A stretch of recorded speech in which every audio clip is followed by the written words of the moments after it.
Hello my dear students, welcome into the third lecture on turbidimetry and nephelometry. So in previous lecture we have completed the instrumentation and working of turbidimeter. Okay, so in today's lecture we are going to start the instrumentation and working of nephelometer. Okay, so in this instrumentation and working of nephelometer, first we will see the block diagram of the nephelometer. Okay, see this is the block diagram of the nephelometer. This is the radiation source, or you can say light source. This is the lens. This is the graduated disc, or you can say turntable, and here is the black tube, or you can say light trap. And directly right angle to the incident light, there is a detector, that is photocell, or you can say photomultiplier tube. Actually in nephelometer the photomultiplier tube is used as a detector, and here is the meter. In this meter we will get the readings of the our sample solution. Okay, so now we will see each and every component one by one. Light source. In turbidimeter we have seen the light source, or you can say radiation source. In this nephelometer also there are two types of lamp or radiation source we can employ. In that case there are mercury arc lamp and tungsten filament lamp. These are two type of lamp we can employ into this nephelometer also. In both, the mercury lamp will be useful for the monochromatic radiation source, and the tungsten filament lamp that will be useful for a polychromatic radiation source. Okay, it will this light source, it will emit the characteristics, or you can say polychromatic light in all directions. That light will be falls on this lens. This is the convex type of lens. It will convert all light in one direction and falls on these sample cells. This is octagonal sample cell. This sample cell we have seen in turbidimeter also. In this sample cell, the sample solution is there. That means the function of this sample cell is what? It will be useful for what? To hold this sample solution. And this sample cell, there are actually three major angles. In that case, this one will be the 45 angle, this will be 90 degree, and this will be 135 degree. Okay, in these three direction the scattering of light will be takes place. The undeviated light which is coming through the radiation source, that undeviated light, or you can say unscattered light, that will be going straight and collect into the light trap, or you can say black tube. And in this incident radiation, directly right angle to that incident radiation, they have kept the detector, that is photomultiplier tube.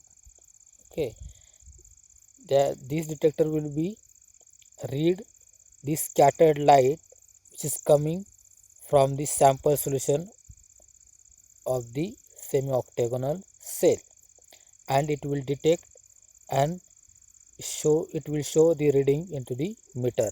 Actually this is the block diagram of the nephelometer. Now we will see actual remaining part of this nephelometer. See, in nephelometer the intensity of the scattered light is measured by using a photomultiplier tube as a detector.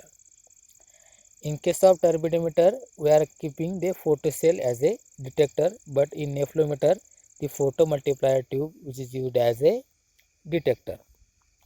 The detector is mounted on a turntable for positioning at different angles to the incident beam.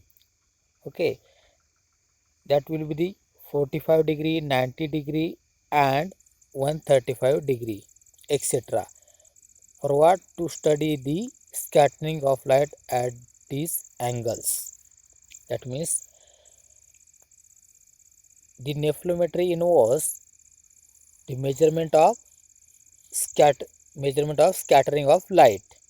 But in case of turbidimeter, the transmitted light will be measured. But due to the semi-octagonal shape of the sample cell, we can measure three different angle scattering of light. The undeviated light passes into a black tube called a light trap, or can say black tube. Whatever scattered light is there, that will be measured by detector. So this is actually instrumentation of the nephelometer. There are various components we have seen in turbidimeter and in this nephelometer also. The functions of these three, that means radiation source, lens and sample cell detector, that will be the same as that of the turbidimeter. Okay, now we will see the working of the nephelometer. In this case, first of all, what we are going to do, a series of standard solution of known concentration is prepared, and first blank solution is taken in the cell and set to read 0 on instrument.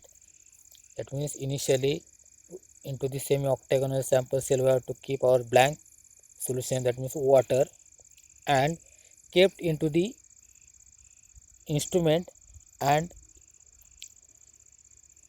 by using knob we have to take care it will show the 0 reading. Okay, or you can say nullify the turbulence of that blank solution, or you can say distilled water. Then a blank solution is replaced by all standard solutions that we have already prepared. Suppose we have prepared 5 solutions, 1 ppm, 2 ppm, 3 ppm, 4 ppm, 5 ppm. These are suppose the standard solutions. Okay, after blank solution we have to keep the standard solution in decreasing order concentrations and intensity of scattered light ISX for unknown is measured. After the standard solution, we have to, at the end we have to keep a blank, or can say unknown sample solution and measure its intensity of scattered light. This ISX is for intensity, S for scattering of light and X for unknown sample solution. Then we will get the reading of the standard solution and unknown sample solution. Then plot a graph scattered light IS versus concentration C.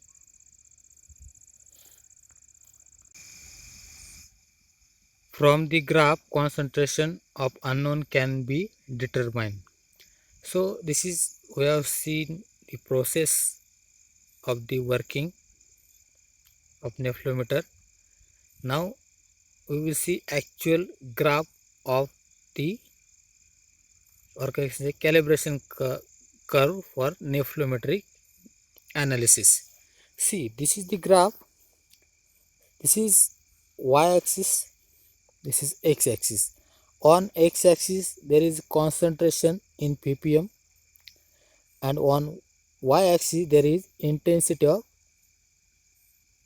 scattered light, or can say intensity of the standard solutions. Okay, so by using standard solution reading we have to plot a straight line, because why straight line? All our standard solution we know the concentration, So we will get the straight line like this, a graph. Now, but we don't know the concentration of the unknown sample solution, but we know the intensity of that unknown sample solution, that is ISX. Okay, with the help of that reading we have to plot a straight line on this standard solution reading, and from that we have to go into, or you can say go on the x-axis, we will get the concentration, that is Cx of that unknown sample solution. So this is the simple curve, calibration curve for nephelometric analysis. Actually this calibration curve we have seen so many times in previous classes, or you can say previous subtopics. Hope you understood this instrumentation and working of the nephelometer. Now we will see the applications of the turbidimetry and nephelometry. Okay, see first application, air and water pollution. Turbidimetry and nephelometry are used for continuous monitoring of air and water pollution. Water is monitored for turbidity and air is monitored for dust and smoke. This is the first application. Now the second application, organic analysis. In food and beverages, turbidimetry is used for analysis of turbidity in sugar products and clarity of citrus juices. That means turbidity that will be useful for checking the clarity in citrus juice. Third important application is the determination of benzene in alcohol by the addition of small amount of water, which forms an immiscible suspension with benzene. Fourth one, biochemical analysis. Turbidimetry is used to measure the amount of growth of a test bacteria in a liquid nutrient medium. It is also used to find out the amount of amino acids, vitamins and antibiotics. Nephelometry is used to determine protein, yeast, glycogen, beta and alpha globulin in blood, serum and plasma. So this is the applications. One more is there. So fifth application is phase titration. In this phase titration, a mixture of two immiscible liquids is treated against a third liquid which is miscible with one of the two liquids but not with the other.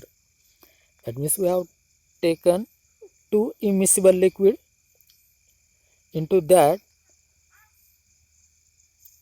one will be the miscible with third but not both. Example for that, water is added to ethanol and benzene mixture.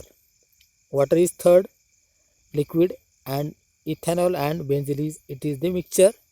Into that case, water will be miscible in ethanol but which is not miscible in benzene. The addition of a sufficient amount of the third liquid produces a turbidity due to the separation of a separate phase. Suppose example, water produces a slight turbidity because it is immiscible in benzene. The appearance of turbidity marks the end point of the phase titration. Now we will see the graph. See, this is the phase titration curve, or you can say graph. On y-axis there is turbulence and on x-axis there is volume of water. That means we have in conical flask we have taken a mixture of ethanol and benzene. Okay, and in burette we have filled water. when we add the water from burette into the mixture of the benzene and ethanol, at that time what will happen? Suppose we have taken 10 ml of that mixture. Into that, suppose we have add 5 ml water from the burette into that mixture. At that time what will happen? The entire water will get miscible with ethanol. But when we add extra water from the burette into the mixture, at that time what will happen? Some amount of water also trying to mix into the benzene. That means actually that will not mix with benzene, but the appearance of water into some part of benzene, it creates a turbidity. When we get that turbidity, that will be marked as a end point. Okay, this is the end point in the phase titration curve. So this is the phase titration curve. Actually there are so many applications give in different type of books. These applications I have taken from Saujanya publication book. Suppose you need more applications on this turbidimetry and nephelometry, you have to refer the Himalaya publication book and Sheth publication book. You will get the different applications of on this turbidimetry and nephelometry. So this is about the turbidimetry and nephelometry. From next lecture we are going to start next topic. So for today, thank you.